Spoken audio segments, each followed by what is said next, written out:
Hey guys, good morning. Punta ako ng aming breakfast. So, dahil ito ay binayaran namin kasama ko sa aming booking dito sa hotel. Malaman na tayong diet ngayon kasi nga sayang. Ang daming masasarap na pagkain. Of course, sulitin na natin guys. O diba, sa lamig ba naman ang panahon, kailangan natin kumain ng marami para may panlaban tayo sa malamig. O diba? So, meron nga pala sila guys. Libre coffee dito. O, diba? Lahat ng makakita nyo guys ay kasama yan sa binayaran namin sa hotel. Diba? Kaya pwede na talaga. Wala nang kahit ngayon. So, magsawa kayo sa pagkain.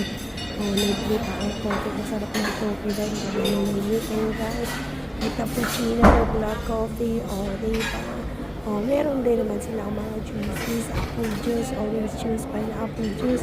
Madami pang iba. Kaya ayan, sige, lemon, lose. Yan, tsaka ka na